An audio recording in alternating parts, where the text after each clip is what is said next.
की रात खामोश थी, मगर एक दिल बेचैन था। एक ख्वाहिश बरसों से झिलमिला रही थी कि इस साल रब के घर जाने की सादत नसीब हो जाए। ये ख्वाहिश अहमद बिन अस्काफ के दिल की धड़कन बन चुकी थी। उसने एक एक दिरहम, जिंदगी भर की कमाई सिर्फ हज के लिए संभाल कर रखी थी। लेकिन इंसान कुछ सोचता है और अल्लाह कुछ और लिख देता है। हज में कुछ ही दिन बाकी थे। अहमद ने अपने नन्हे बेटे को बुलाया, नरमी से कहा, बेटा, पड़ोसी के घर जाकर थोड़ा सा सालन ले आओ। मामूली सी बात थी, मगर किस्मत अक्सर छोटी बातों में ही बड़े राज छुपा देती है। बच्चा गया, मगर जब लौटा उसका चेहरा बुझा हुआ था, आवाज भारी, दिल जख्मी। अहमद ने हैरत से पूछा, बेटे क्या हुआ, खाली हाथ क्यों आए? बच्चे ने आहिस्ता से कहा, अब्बा, पड़ोसी ने सालन देने से इनकार कर दिया। अहमद का दिल झलझले की तरह हिल गया। वजह पूछी।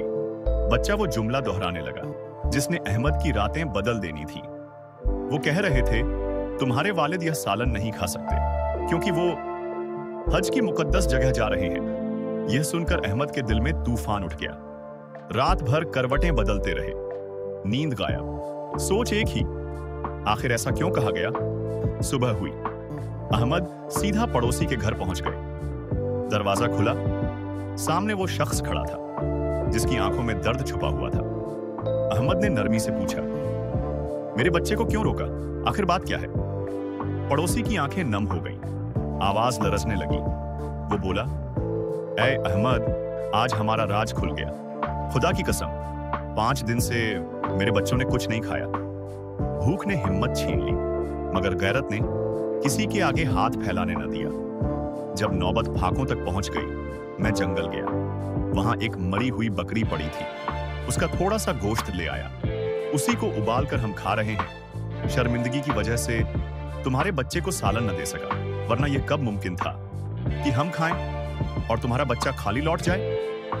यह सुनकर अहमद बिन अस्काफ की दुनिया बदल गई। आंखों से आंसू बह पड़े, दिल पर बोझ उतर आया।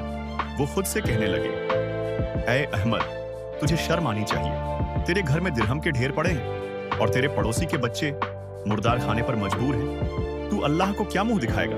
तेरा हज कैसे कबूल होगा? अहमद फौरन घर लौटे। तमाम जमा पूंजी, सारी जिंदगी की कमाई जो हज के लिए रखी थी, उठाई, खामोशी से पड़ोसी के दरवाजे पर रख दी और बस इतना कहा, यही मेरा हज है।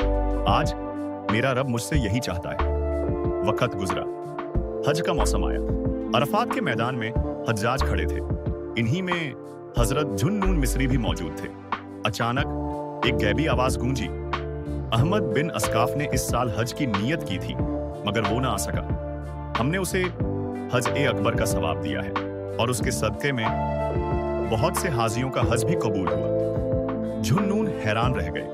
वापस दमिश्क आए, अहमद से मुलाकात की, पूरा वाकया सुना। उनकी आंखें भर आईं और उन्होंने कहा, मुबारक हो अहमद, अल्लाह ने तुम्हारा हज कबूल कर लिया, बल्कि हज-ए-अकबर का सवाब अता किया। अहमद सजदे में गिर पड़े, फूट फूट कर रोने लगे, अल्लाह का शुक्र अदा करते रहे। अगले साल अल्लाह ने उन पर ऐसी रहमत नाजिल की कि वो खुद भी हज गए और रास्ते में कई जरूरतमंदों की मदद भी की। असल हज कदमों का सफर नहीं, असल हज दिल की तब्दीली है। अगर इस वाकये ने आपके दिल को छू लिया हो तो हमारे चैनल को लाइक करें, सब्सक्राइब करें और इस वीडियो को जरूर शेयर करें, क्योंकि नेकी जब फैलती है तो कई दिलों की तकदीर बदल देती है।